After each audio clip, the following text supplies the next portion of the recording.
देख लेते हैं कुछ आगे के कंसेप्ट, जिसके बाद हमारे फॉर्मूले सारे शुरू हो जाएंगे। ठीक है, इन ये लास्ट कंसेप्ट है बस, उसके बाद सारे फॉर्मूले ही हैं। तो क्या कंसेप्ट है, एक तो पहले डोमेस्टिक और नेशनल इनकम का डिफरेंस देख लेते हैं। डोमेस्टिक इनकम हमें पता है, इंडिया की इनकम, डोमेस्टिक टेरिटरी में इंडिया की कोई भी वो इनकम जनरेट करे, हमें कोई फ़र्क नहीं पड़ता वो रेजिडेंट है या नॉन रेजिडेंट है, उसकी इनकम डोमेस्टिक में आएगी ही आएगी। नेशनल इनकम, इंडियंस की इनकम, मतलब इंडिया के नॉर्मल रेजिडेंट्स की इनकम, कोई फ़र्क नहीं पड़ता कि वो नॉर्मल रेजिडेंट्स इंडिया में रह रहे हैं या बाहर गए हुए हैं, अभी उनकी इनकम ये नेशनल इनकम में अपनी आएगी ही आएगी। ठीक है, अभी देख रहे होगे डोमेस्टिक इनकम के सामने लिखा है NDPFC, नेशनल इनकम के सामने लिखा है NNPFC। ये सब क्या होता है ये हम समझेंगे अब। ठीक है, फिर डोमेस्टिक इनकम में NFIA जो net factor income from abroad है वो नहीं इंक्लूडेड होती। नेशनल इनकम में NFIA जो net factor income from abroad है वो इंक्लूडेड होती है। डोमेस्टिक इनकम में NFIA ऐड करें तभी नेशनल इनकम आती है ना, यही तो फॉर्मूला था हमारा, तो ये दिमाग में बैठा लेना। अब कर लेते हैं हम थोड़ा सा, जो हमने डेप्रिसिएशन का कंसेप्ट पढ़ा था ग्रॉस और नेट वाला, वो यहाँ पे काम आना शुरू होगा। कैसे काम आना शुरू होगा, देखो GDP यानी कि ग्रॉस डोमेस्टिक प्रोडक्ट, अगर मुझे ग्रॉस से नेट पे लाना है तो मुझे डेप्रिसिएशन माइनस करनी होगी। याद है, ग्रॉस वो होता है जिसमें डेप्रिसिएशन इन्वॉल्व होती है और नेट वो होता है जिसमें डेप्रिसिएशन इन्वॉल्व नहीं होती। तो अगर GDP में से मैं डेप्रिसिएशन माइनस कर दूँ तो मेरे पास आ जाएगा नेट डोमेस्टिक प्रोडक्ट यानी कि NDP। और सेम उल्टा भी चलता है, अगर मैं NDP में डेप्रिसिएशन ऐड कर दूँ तो मुझे मिल जाता है ग्रॉस डोमेस्टिक प्रोडक्ट, ग्रॉस में डेप्रिसिएशन एडेड होती है। ठीक है, चलो ये हो गया। अब नेक्स्ट जो पॉइंट है हमारा, नेक्स्ट लास्ट पॉइंट जो रह गया है हमारा, वो क्या है, वो पॉइंट ये है कि अब हमें बस मार्केट प्राइस और फैक्टर कॉस्ट का डिफरेंस समझना है। ठीक है, तो मार्केट प्राइस और फैक्टर कॉस्ट में क्या डिफरेंस होता है, देखो अगर तो हम कंसिडर करें सिर्फ दो सेक्टर्स, अपना प्रोड्यूसर सेक्टर और अपना हाउस होल्ड सेक्टर, तो कोई स्यापा नहीं था, तो फैक्टर कॉस्ट और मार्केट प्राइस दोनों चीज़ें सेम ही होती। ठीक है, फैक्टर कॉस्ट वो कॉस्ट होती है जो सामान के बनने में लगती है। सपोज़ मुझे एक कुर्सी बनाने में 50,000 रुपये लगे, 50,000 क्या, मेरी मेहनत, मेरी लकड़ी की कॉस्ट, ये सब कुछ मिला के मुझे 50,000 रुपये लगे, वो फैक्टर कॉस्ट है।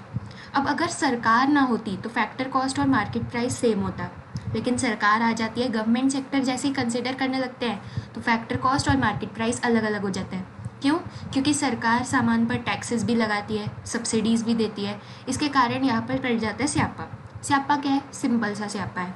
देखो फैक्टर कॉस्ट है एक चीज़ की असली वैल्यू, कुर्सियों की असली वैल्यू 50,000 रुपये है सपोज़, अब सरकार उसके ऊपर टैक्स लगाएगी, टैक्स के कारण क्या होगा, उसकी वैल्यू बढ़ जाएगी, प्राइस बढ़ जाएगा, है ना।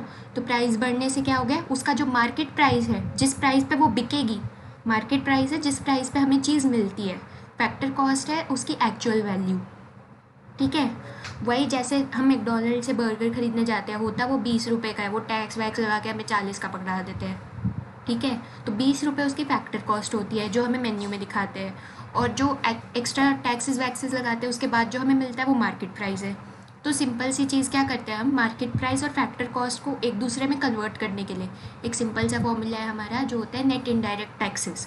क्या होता है वो, देखो फैक्टर कॉस्ट में जब हम टैक्सेस लगाते हैं, फैक्टर कॉस्ट में हम टैक्सेस को ऐड करते हैं, है ना, कॉस्ट में टैक्सेस को ऐड कर देते हैं। और सब्सिडी, सब्सिडी होता है किसी चीज़ को सस्ता बनाने के लिए, जैसे अगर सरकार को लगता है ना कि ये चीज़ तो बड़ी इको फ्रेंडली है, ये जो गाड़ी है सपोज़ ये गाड़ी पॉल्यूशन बहुत कम करती है, ये इलेक्ट्रिक कार सपोज़, तो ऐसी चीज़ों पे ना सरकार सब्सिडी देती है। सब्सिडी मतलब क्या, सरकार उसका मार्केट प्राइस कम कर देती है, 50,000 की होगी आपको बोलेगी 40,000 में ले जाओ, ये होती है सब्सिडी। तो देखो ये 50,000 सपोज़ हमारी फैक्टर कॉस्ट है, उस पर 10,000 का टैक्स लग गया, तो अब उसकी मार्केट प्राइस कितनी हो गई, 60,000, और साथ में सरकार ने उस पर सब्सिडी भी दे दी, सपोज़ 5,000 की सब्सिडी दे दी, तो 60,000 से हमारा प्राइस, मार्केट प्राइस कितना हो जाएगा, 60 - 5 55,000 हमारा मार्केट प्राइस हो गया। ठीक है, तो मार्केट प्राइस और फैक्टर कॉस्ट में जो डिफरेंस होता है वो होता है एक तो इनडायरेक्ट टैक्सेस का, ये जो टैक्सेस सरकार लगाती है GST वगैरह, ये इनडायरेक्ट टैक्सेस है। डायरेक्ट टैक्सेस होते हैं इनकम टैक्स वगैरह, वो अलग चीज़ है, वो इन सब गुड्स वगैरह पे नहीं लगती। डायरेक्ट टैक्सेस को हमें कंसिडर ही नहीं करना, ठीक है, हमें बस इनडायरेक्ट टैक्सेस और सब्सिडीज़ को कंसिडर करना है। तो देखो मेरे पास 50,000 का सामान है ना, मैंने उसमें अगर मैं टैक्सेस प्लस कर दूँ और सब्सिडीज़ माइनस कर दूँ तो मेरे पास क्या आ जाती है, उस सामान की मार्केट प्राइस, ठीक है। जैसे एक सेकेंड, ये है मेरे पास 5 रुपये का, सपोज़ किया मेरे पास 5 रुपये की फैक्टर कॉस्ट का कोई सामान है, प्लस सरकार ने उसके ऊपर 3 रुपये का टैक्स लगा दिया, ठीक है, लेकिन सरकार ने साथ में हमें थोड़ी सब्सिडी भी दे दी कि ये लो थोड़ी छूट ले लो। तो इसके बाद जो हमारे पास जो कॉस्ट आएगी 5 + 3 8, 8 - 2 6, ये 6 है उसकी मार्केट प्राइस, जिस वैल्यू पे वो हम सामान खरीदेंगे। 5 है एक्चुअल उस चीज़ की वैल्यू कितनी थी, और 6 है जिस पे हमें सामान मिलता है, ठीक है। तो ये बात समझ लेना।